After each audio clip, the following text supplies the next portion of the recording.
Hello guys, Shaken Cocktails number 3, going to make a gin sour. You make any sour, you can make sours with whiskey, you can make them with rum, you can make them with most spirits really, but gin's very good. So it's a slight change of process. The first thing I'll do is I've cracked an egg there, taking a yolk out, just egg white. That goes in there.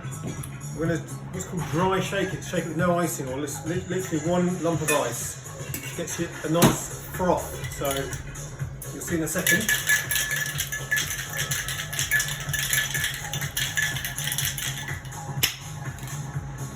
We've got some nice frothy stuff in there, rest on the glass. Now we're going to add the rest of the ingredients, which is, I'm making a rhubarb gin sour, so we've got really nice Slingsby rhubarb gin, which will have a double measure of that, 50ml or CL.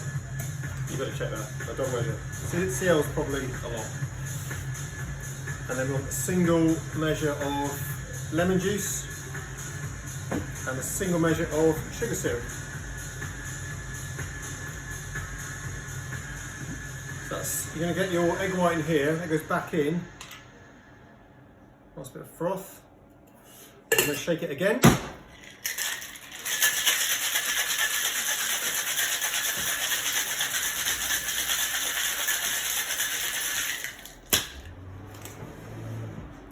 Nice and cold, good hard shake.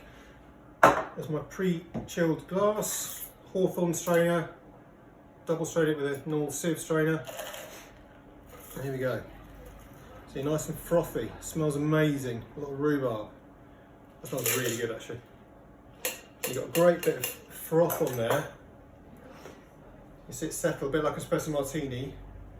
Settle down at home.